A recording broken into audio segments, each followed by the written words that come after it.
Notre équipe se compose de Lutz Dirksen, de 9 accompagnateurs et de 3 caméramens.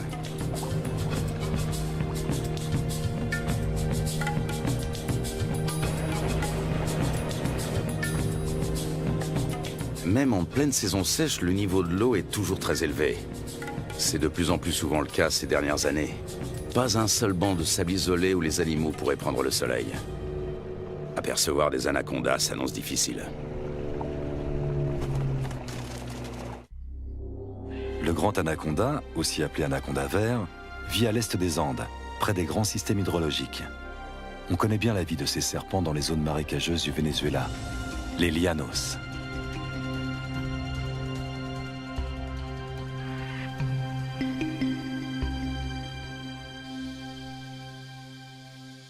Là-bas, les anacondas mesurent rarement plus de 4,5 mètres de long. Leur proie préférée, ce sont les capybaras, les plus grands rongeurs au monde dont les dimensions peuvent atteindre celles d'un chien berger.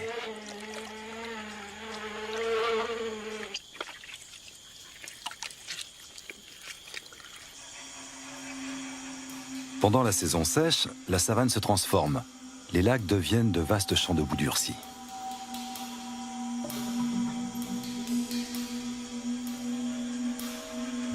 Difficile pour un anaconda de plus de 4 mètres de trouver un point d'humidité qui lui permettra de supporter la chaleur.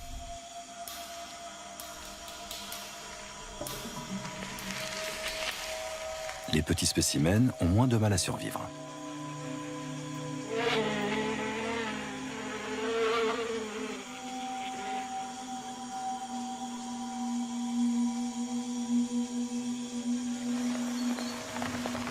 Début avril, la saison sèche touche à sa fin et les premières gouttes d'eau se transforment vite en pluie torrentielle.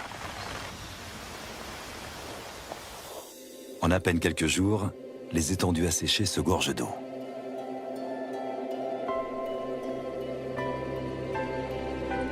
L'anaconda retrouve enfin son élément de prédilection. De toutes parts, la savane verdit et renaît à la vie.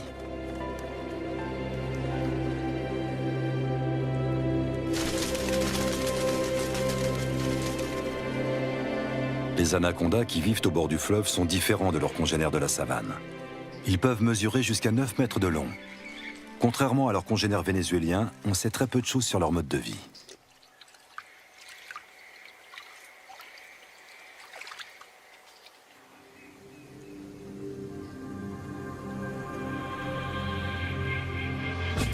Notre première journée de voyage touche à sa fin à Riwa, le dernier village qui borde la rivière. Un monde sauvage nous attend ensuite.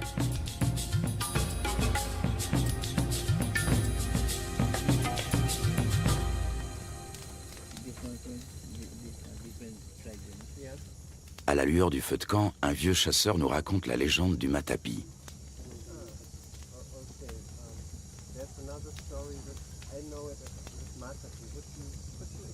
Cet ustensile permet aux femmes d'extraire le jus toxique du manioc.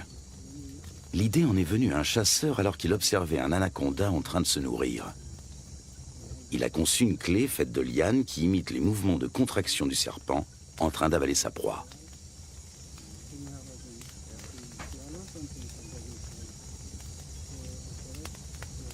Fascinant. Tout autant que le ciel qui brille de 1000 étoiles au-dessus de nos têtes.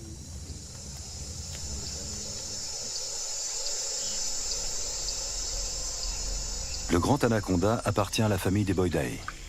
Il tue en enroulant étroitement son corps musculeux autour de sa victime jusqu'à ce qu'elle meure étouffée. Ses dents sont orientées vers l'arrière, ce qui lui permet de la maintenir, sans toutefois la découper. Il n'a donc pas d'autre choix que de l'engloutir en une seule fois.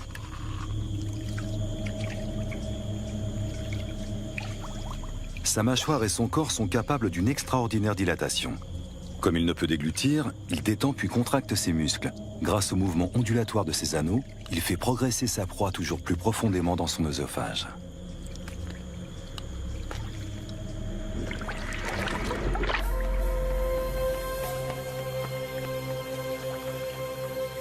Un groupe de becs en ciseaux prend son envol dans la lumière du petit matin.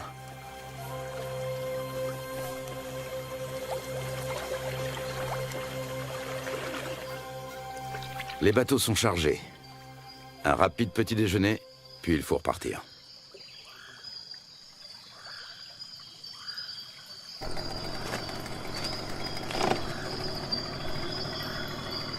Encore 3 longues journées de bateau nous attendent.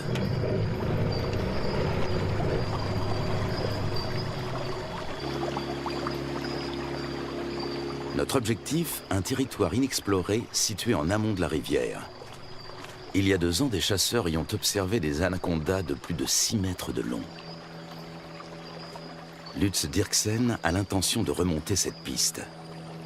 Il souhaite également réaliser la cartographie des espèces que l'on peut rencontrer dans la région.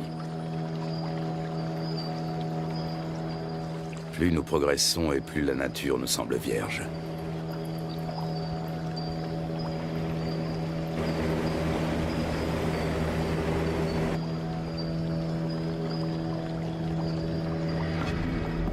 Avec un tel niveau d'eau, les caïmans noirs ont bien du mal à trouver un endroit où se prélasser.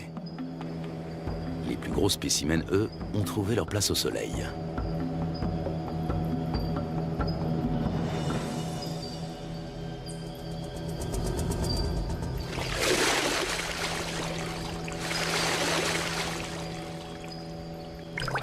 Le caïman noir est le plus gros prédateur du continent. Ses mensurations, 7 mètres de long pour 100 kilos. Des écailles viennent agrémenter sa tête et son dos.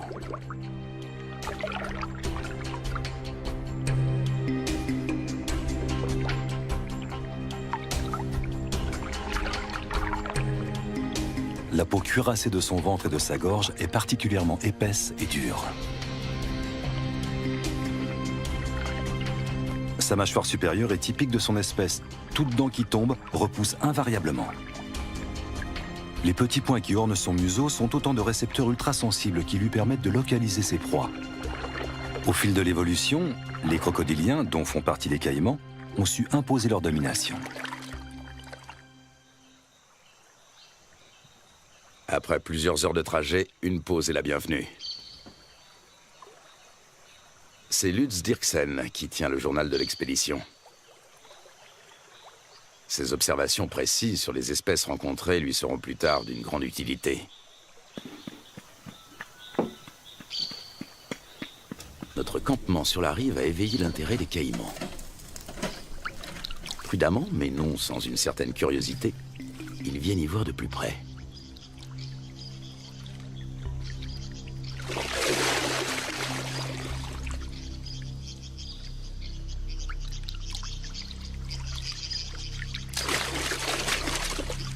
Une mesure d'intimidation s'impose.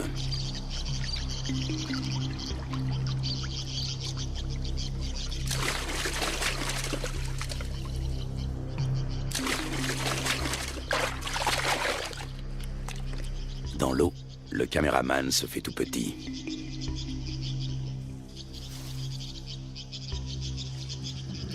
La bête est encore loin. Comment l'attirer sur un banc de sable pour mieux l'observer? La prudence est de mise. Le caïman commence par suivre le comportement des vautours. Une fois sûr qu'aucun danger ne menace, il vient récupérer les restes de repas que nous avons disposés en guise d'appât.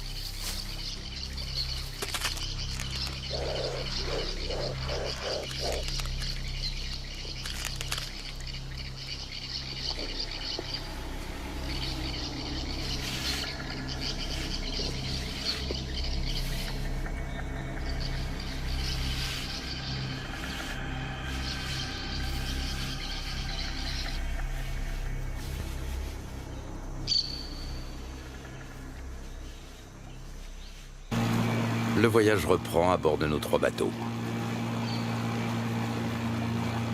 Dans ce virage, la rivière a creusé une profonde entaille dans la berge et coule désormais tout droit.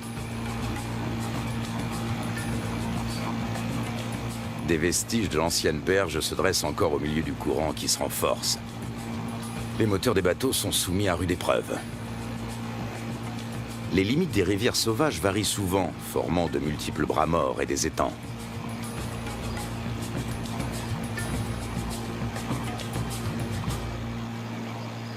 L'après-midi suivant, nous croisons une famille d'otaries géantes. Les Indiens les attirent grâce à un cri bien particulier.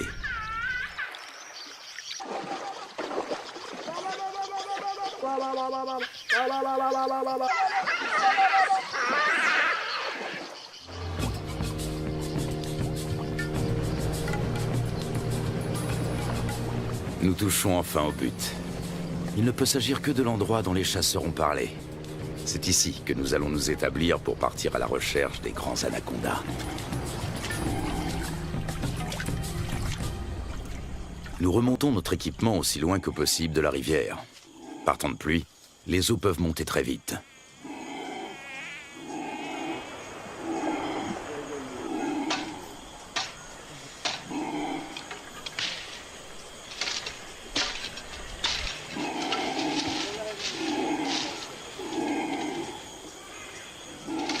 Sous les cris de protestation des singes hurleurs, nous installons 4 bâches imperméables.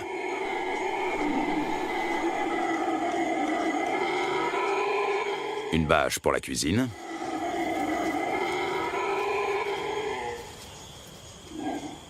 Une pour l'équipement de tournage. Et 2 pour nos hamacs.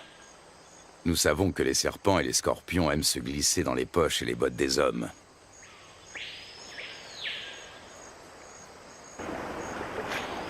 Du poisson frais vient compléter nos rations de riz, de pâtes et de haricots.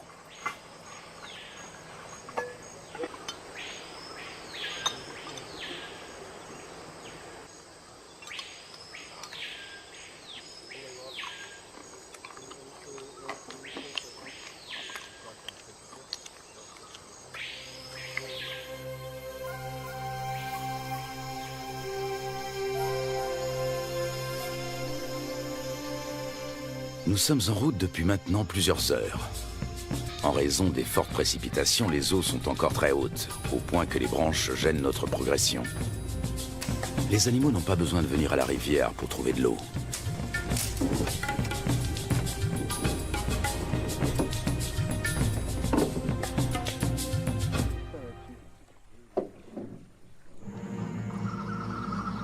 Durant la saison des pluies, les anacondas suivent l'eau jusque dans la forêt. Ils passent toute leur vie dans les marécages. Même leur venue au monde a lieu en milieu aquatique. Dans le corps de leur mère, les embryons grandissent à l'intérieur des œufs. Lorsque ceux-ci sont prêts à éclore, les jeunes s'extirpent de la coquille avant d'être sortis du ventre de la mère. Ils naissent ensuite sous forme de petits serpents parfaitement développés. Ils sont tout de suite dans leur élément. Le nombre de jeunes dépend du gabarit de la mère. Chez une grande femelle, une portée peut compter plus de 80 serpenteaux.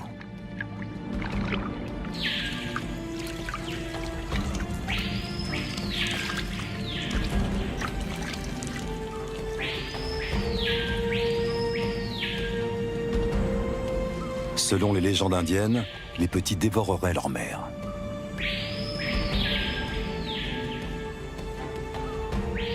Un certain nombre de serpenteaux s'éloignent quelques minutes à peine après leur naissance. Ce sont déjà des prédateurs à part entière avec un redoutable instinct de chasseur.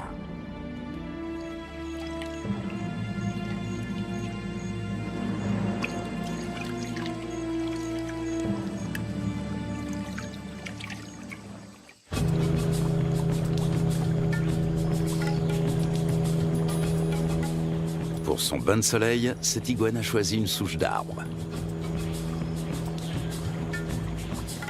Nous tentons notre chance dans un petit cours d'eau.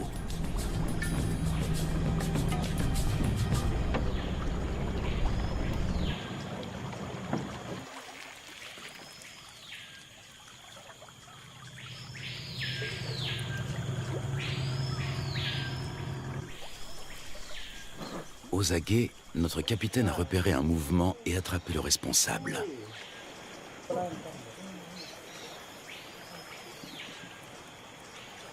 Un jeune anaconda. Il fait près d'1 mètre de long et est âgé de seulement quelques semaines. Sa première mue le rend quelque peu apathique.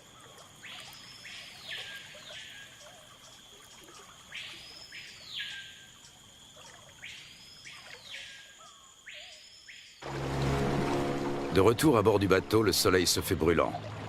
La saison sèche semble enfin arriver. Il faudra toutefois attendre plusieurs jours pour que le niveau des eaux baisse.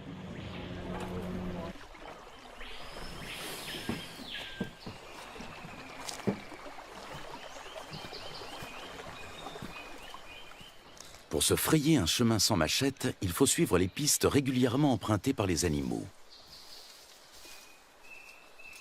Voici un boa constrictor.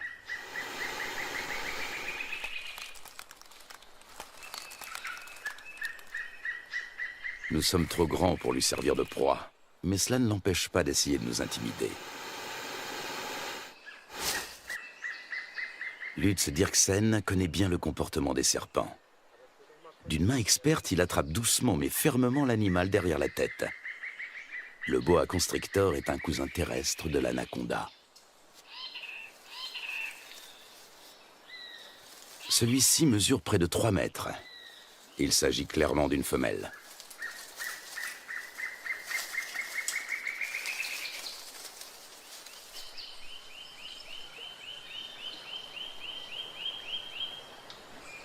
Encore un jeune anaconda. Lorsqu'ils sont âgés d'à peine quelques jours, ils se montrent particulièrement agressifs.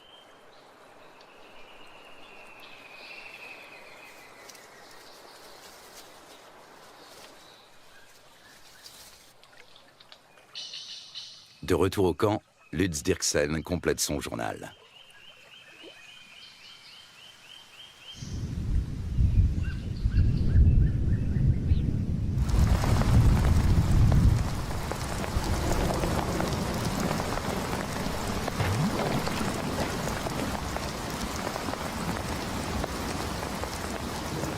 Ces 4 dernières années, la Guyane n'a pas connu de saison sèche normale. Le manioc a même pourri sur pied. À l'origine de cela, les phénomènes météorologiques tels que la Niña et le réchauffement climatique.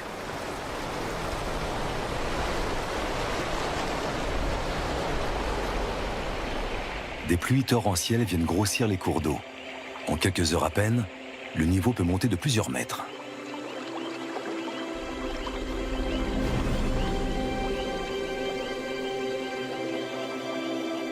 Les forêts qui bordent les rivières ont l'habitude de ces caprices saisonniers.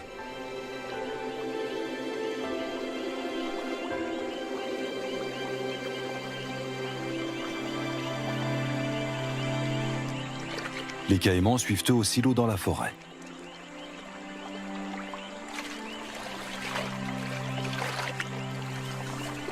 Même le tapir trouve de la nourriture sous l'eau. En plus des fruits et des feuilles, il est friand de plantes aquatiques. Il faut dire que dans l'ombre des sous-bois, ce gros ongulé peine à trouver de quoi se nourrir correctement.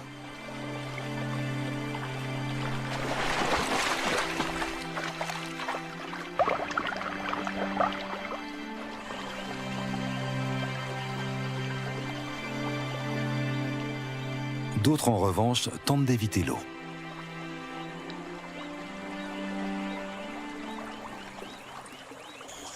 Au beau milieu de la nuit, le niveau d'eau a encore subitement monté de plus de 3 mètres.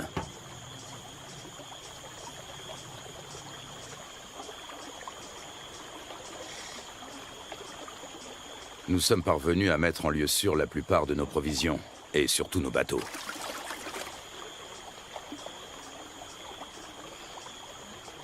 Il faut dresser maintenant le bilan des dommages.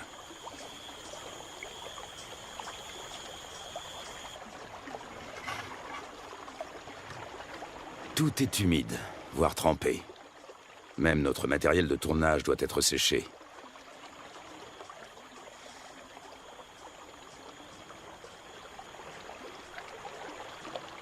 Continuer ou faire demi-tour? Telle est la question. Si nous voulons rester, il nous faut un campement en amont des cascades. À condition de venir à bout de celle-ci.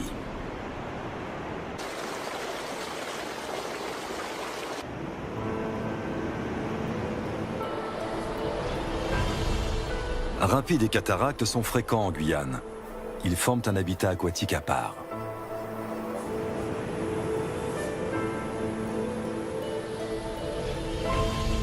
Les vautours s'attribuent les victimes de noyades.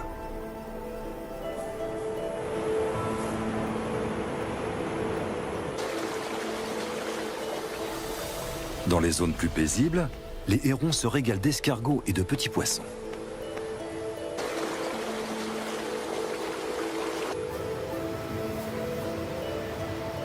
Les loutres géantes, elles, aiment chasser dans les remous poissonneux.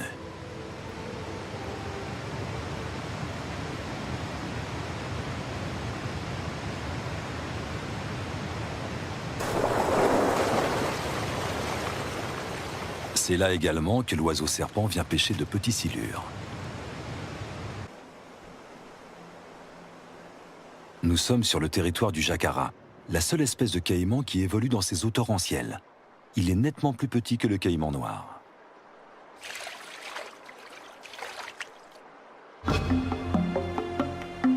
Après en avoir débattu, la décision est enfin prise. L'équipe va se séparer. Un bateau va prendre le chemin du retour. L'équipe de tournage, accompagnée de 6 des guides, va relever le défi et continuer la route vers l'amont. Impossible de savoir ce qui nous attend. Peu de gens se sont déjà aventurés au-delà de ces cascades. Pour y parvenir, il nous faut des troncs d'arbres. Ils vont nous servir à faire avancer les bateaux tout en protégeant leur coque. Chacun d'entre eux pèse près de 300 kilos.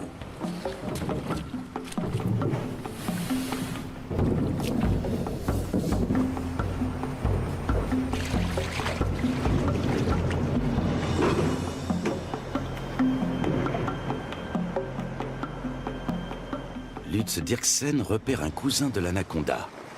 Il s'agit d'un Corallus hortulanus qui vit dans les arbres.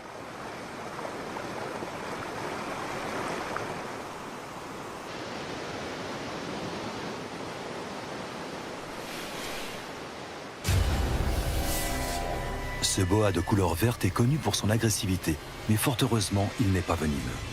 Lorsqu'il attaque, il se cramponne à sa proie.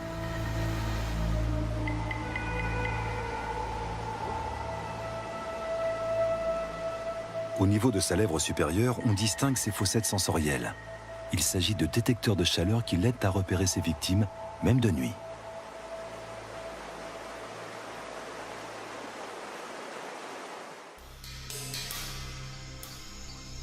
L'anaconda aussi s'oriente grâce à la chaleur corporelle dégagée par ses proies lors de la chasse.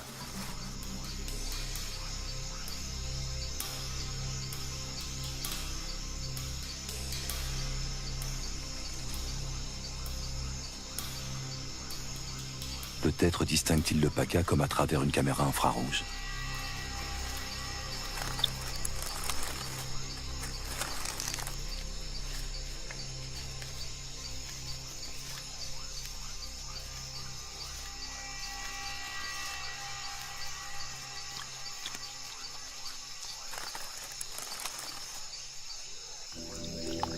Le plus souvent, l'anaconda chasse en restant immobile sous l'eau, attendant qu'une proie arrive à sa portée. Seul son nez et ses yeux dépassent discrètement de la surface.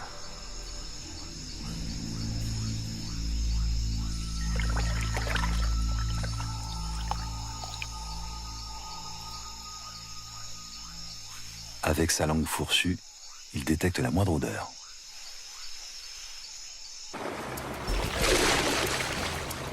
Nous progressons bien plus péniblement que nous ne l'avions imaginé. À la cascade succèdent des rapides, puis une nouvelle cataracte, puis encore des rapides. Impossible de naviguer, il y a trop de rochers sous l'eau. Le doute commence à s'installer.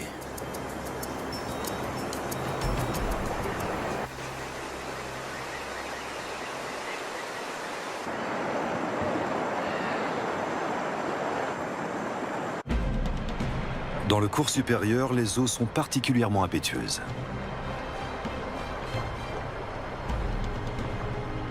Jalonnés d'îlots et de rochers, de nombreux rapides se frayent un chemin à travers la contrée sauvage. Souvent, ils sont impraticables sur plusieurs kilomètres.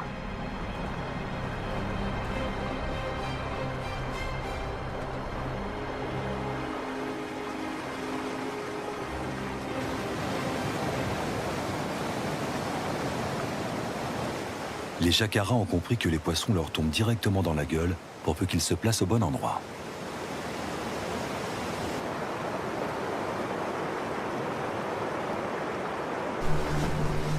Au bout d'à peine quelques centaines de mètres, une nouvelle cataracte nous ferme le passage. Une fois de plus, impossible de passer.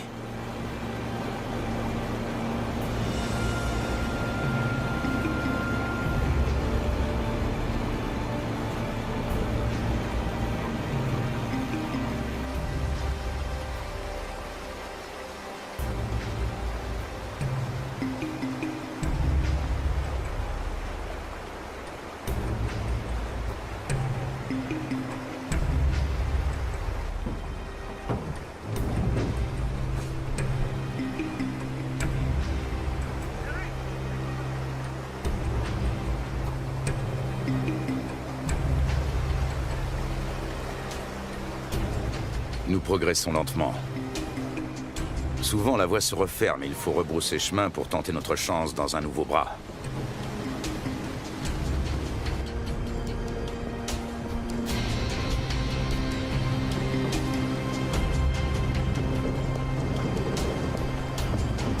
Il nous aura fallu une journée entière pour parcourir 500 mètres.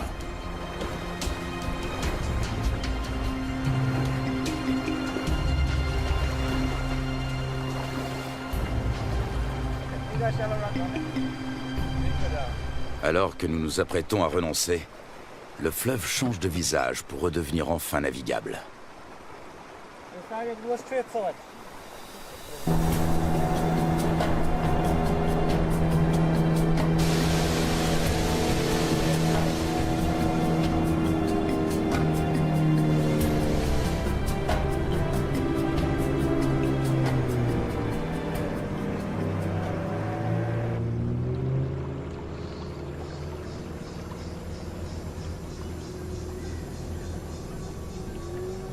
Devant nous, la rivière se dédouble.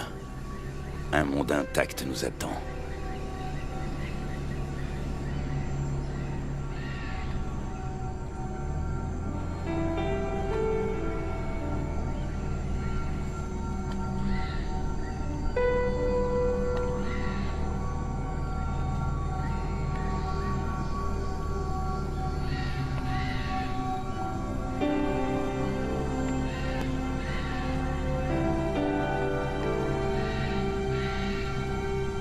Le lendemain, un nouveau campement est monté. Cette fois, nous espérons être à l'abri des eaux.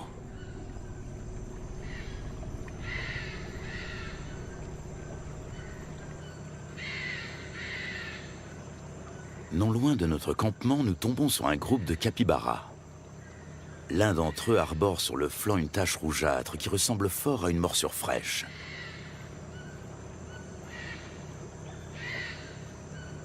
Les rongeurs ne semblent pas gênés par notre présence. Ailleurs, ils se montrent plus farouches. Ici, ils ne redoutent que le jaguar et l'anaconda. Et puis, au milieu d'un enchevêtrement de branches, il est là, immobile. Il a pourtant perçu notre présence depuis un bon moment.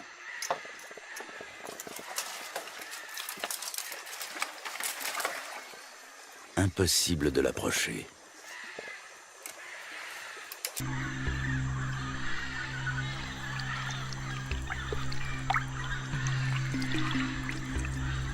L'accouplement peut durer jusqu'à 4 semaines.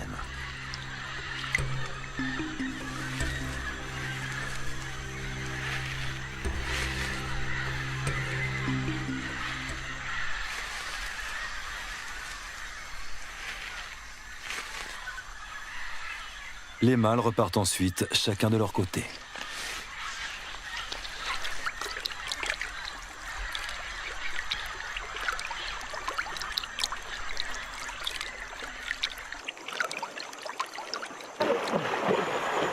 Soudain, nous faisons une découverte de taille. Un serpent géant tout près de la rive.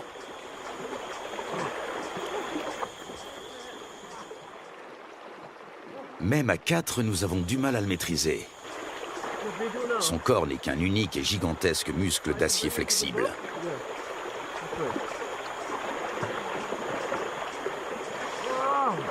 Il doit avoisiner les 200 kilos. Il s'agit d'une femelle.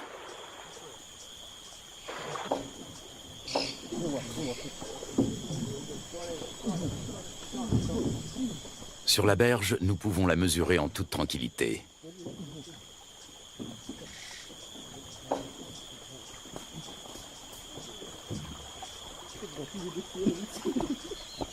Un sac sur la tête devrait la calmer. Un moyen qui a fait ses preuves.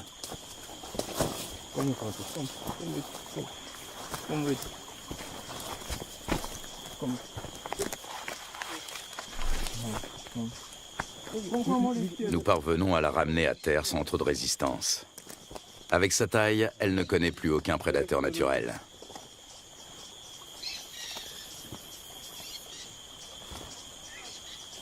Certes, elle n'est pas venimeuse, mais elle sait se défendre.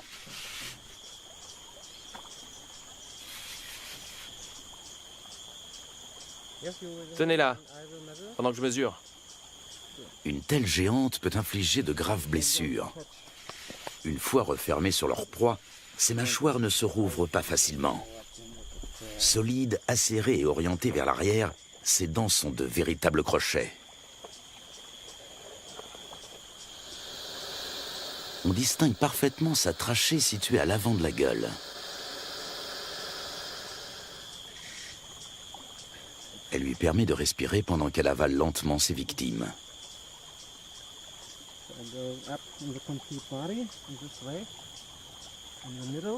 L'anaconda fait jouer ses muscles. Difficile de prendre ses mesures.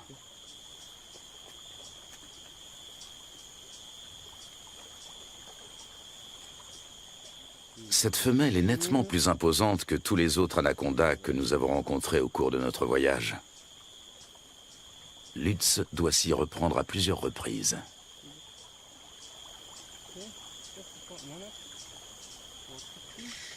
« 4,50 m.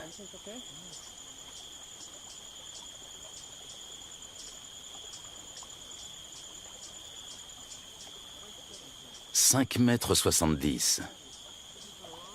La bête mesure près de 6 mètres. Un sacré morceau.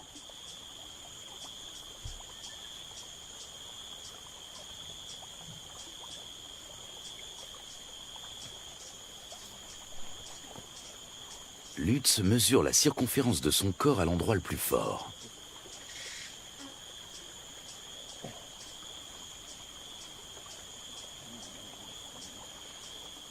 « 63 cm.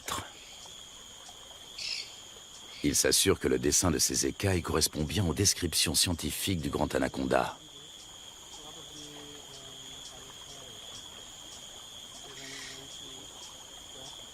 Ces plaies proviennent d'un marsupial. Il arrive que l'anaconda se...